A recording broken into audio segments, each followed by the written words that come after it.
पहले मेरा वैदिक अभिवादन नमस्ते तथा श्री विनय आर्य जी और सम्मानित मंच का भी बहुत बहुत धन्यवाद जो मुझे आज इस अमूल्य मंच पर दो शब्द बोलने का अवसर प्राप्त हुआ। जैसा कि विनय जी ने मेरे परिचय में बताया, मैं विज्ञान और टेक्नोलॉजी से जुड़े हुए कार्यों में संलग्न हूँ। आयु मेरी अभी 20 वर्ष है, जो कई लोगों के लिए आश्चर्य का विषय बन जाता है कि मैं इस आयु में ये सब कैसे कर रहा हूँ। और मैं मानता हूँ कि ये जो प्रेरणा है ये मुझे किशोर अवस्था में महर्षि दयानंद सरस्वती जी के ग्रंथ सत्यार्थ प्रकाश से प्राप्त हुई थी। जब उस ग्रंथ में और उनके अन्य साहित्य में भी, जैसे ऋग्वेद आदि भाष्य भूमिका आदि में मैंने पढ़ा कि वेद सब सत्य विद्याओं का पुस्तक है, तो वहां से इतना स्पष्ट था कि सब सत्य विद्याओं में सारी गणित, विज्ञान और वे सभी सत्य विद्याएं आ जानी चाहिए जो मोक्ष की ओर आपकी गति करवाती है।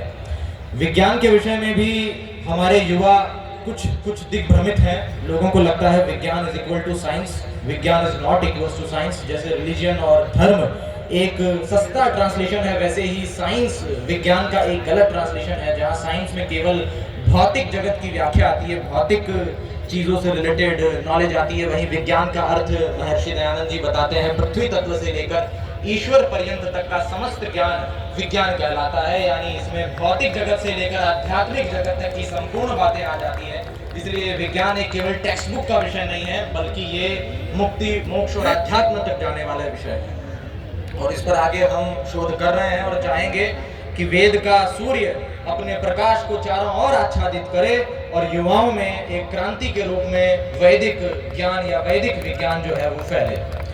हालांकि मेरा विषय वेद, विज्ञान आदि ये अधिक प्रचलित है, लेकिन फिर भी मेरे कुछ विचार मैं स्वामी श्रद्धानंद जी से जोड़कर श्री कृष्ण तक ले जाना चाहूंगा। स्वामी श्रद्धानंद जी के विषय में कुछ बहुत अधिक बोलने की आवश्यकता नहीं है, यहाँ जितने लोग मौजूद हैं वे सभी जानते हैं। इसलिए फॉर्मेलिटी से दूर जाकर मैं स्वामी श्रद्धानंद जी और महर्षि दयानंद सरस्वती जी के रणनीति और कूटनीति के विषय में कुछ पंक्तियां प्रस्तुत करना चाहूंगा। स्वामी श्रद्धानंद जी के जीवन में हमें कई ऐसे वाक्य मिलते हैं जिसे देखकर आम लोग ये समझते हैं या ये सोचने का प्रयास करते हैं कि उन्होंने ये कार्य किस मानसिकता में किया, या उन्होंने अपने यज्ञशाला में अजान या नमाज पढ़ने की अनुमति क्यों दी, या कई ऐसी बातें जो आम लोगों को समझ नहीं आती और वो रणनीति और राजनीति जैसी लगती है। लेकिन जब हम गहनता से स्वामी श्रद्धानंद या महर्षि दयानंद सरस्वती जी के ग्रंथों को पढ़ते हैं, उनकी सोच को देखते हैं, तो हमें कहीं न कहीं उसमें श्री कृष्णचंद्र महाराज जी की छवि दिखाई देती है, उनके ज्ञान का एक शतांश दिखाई देता है। और मुझे लगता है कि आज ज्ञान विज्ञान के साथ यदि राजनीतिक स्तर पर हमें वेद की इस आज्ञा को साकार करना है, इंद्रम वर्धन्तो अप्तुरः है कृण्वन्तो विश्वमार्यम, तो हमें श्री कृष्ण के रणनीतिक, राजनीतिक और कूटनीतिज्ञ वाले स्वरूप को लोगों के बीच उजागर करना होगा। आज हमने जितने भी वर्ष पूरे किए हैं आर्य समाज में या और अन्य जितने हिंदू संगठन संघर्ष कर रहे हैं अपने अस्तित्व को बचाने के लिए, तो वे एक बहुत ही शुभकामना का विषय है, बहुत ही साधुवाद का विषय है। लेकिन आज हमारे सामने 2024 खत्म होते आया है और 2025 हमारी दहलीज पर खड़ा है। मुझे लगता है कि श्री कृष्ण के आर्य समाज के जो सिद्धांत हैं, जो श्री कृष्ण पर उनका शोध रहा, उसके आधार पर मैंने एक काव्य रचना की है जिसे मैं यहाँ प्रस्तुत करना चाहूंगा, जो मुझे लगता है कि भविष्य में संपूर्ण युवाओं के लिए, पूरे भारत के आर्य राजनीतिज्ञों के लिए, कूटनीतिज्ञों के लिए, स्ट्रेटेजिस्ट के लिए और पॉलिटिशियंस के लिए एक बहुत बड़ा मार्ग प्रशस्त कर सकती है, जिसे मैं इस मंच से प्रस्तुत करना चाहूंगा। रास नहीं वह धर्म की खातिर भीषण युद्ध रचाते हैं, रास नहीं वह धर्म की खातिर भीषण युद्ध रचाते हैं, फिर अर्जुन हेतु गीता ज्ञान छाती ठोक सुनाते हैं। रास नहीं वह धर्म की खातिर भीषण युद्ध रचाते हैं, फिर अर्जुन हेतु गीता ज्ञान छाती ठोक सुनाते हैं। भूल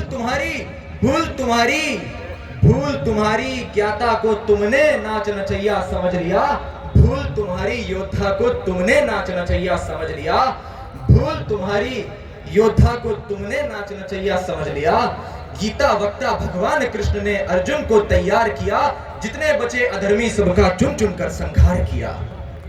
रास नहीं वह धर्म की खातिर भीषण युद्ध रचाते हैं, फिर अर्जुन हेतु गीता ज्ञान छाती ठोक सुनाते हैं।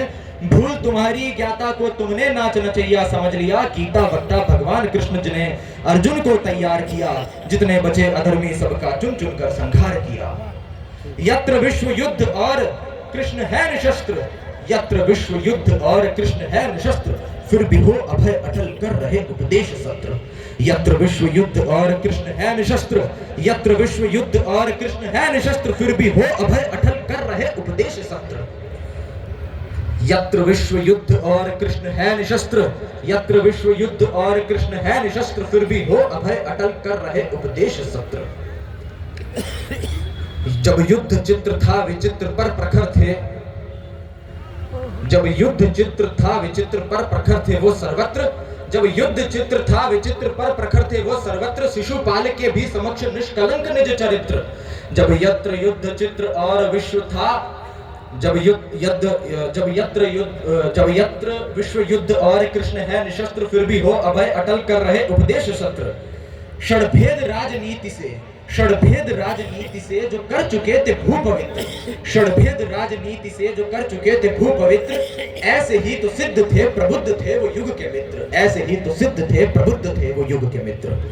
गोपेश्वरिया योगेश्वरीय निर्णय अब तुम्हारा है, गोपेश्वरिया योगेश्वरीय निर्णय अब तुम्हारा है, व्यास कथन के सिवा न कोई मत मंतव्य हमारा है, व्यास कथन के सिवा न कोई मत मंतव्य हमारा है।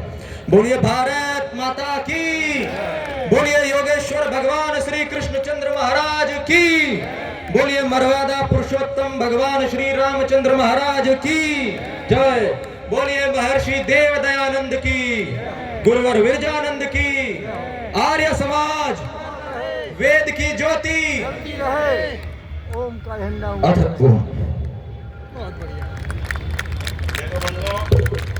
हमारे घर में सत्यार प्रकाश सबके है, मुझे नहीं पता कितनों ने पढ़ी।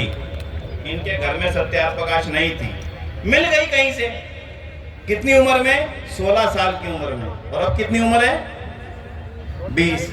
4 वर्षों का ये परिवर्तन है, छोटा नहीं है। इसलिए मैं आपसे कहता हूँ, ऋषि ध्यान ने हमें दवाई तो सबको दे दी थी, खाई किसी किसी ने, इन्होंने जल्दी खा ली, हमें से भी सबको खानी चाहिए, इसलिए आज पक्का लेकर के जाओ। स्वामी श्रद्धानंद जी जनसभा में गए थे बरेली में, उसमें क्या अकेले श्रद्धानंद थे? और भी बहुत सारे लोग बैठे थे, पर दवाई खाने का सौभाग्य स्वामी मुंशी राम को मिल गया और खा करके बन गए श्रद्धानंद। तो इस नौजवान साथी से हमें आने वाले समय में बहुत बड़ी अपेक्षाएं हैं। इसने एक संकल्प लिया है।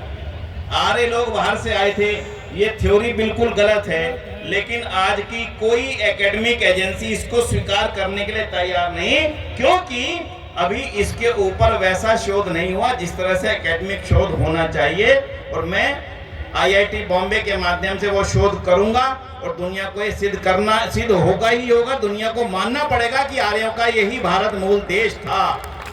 ये जो संकल्प है, मैं समझता हूँ बहुत बड़ा संकल्प है। इसको अपना आशीर्वाद दें आप सभी, और ये आगे बढ़ करके बहुत बड़ा आर्य समाज के विज्ञान के क्षेत्र में काम करेंगे। इन्हीं शब्दों के साथ भाई मोहित गौड़ जी का बहुत बहुत आभार, बहुत बहुत धन्यवाद, बहुत बहुत आशीर्वाद। बहुत बहुत बैठो भाई। हमारे बीच में श्रीमान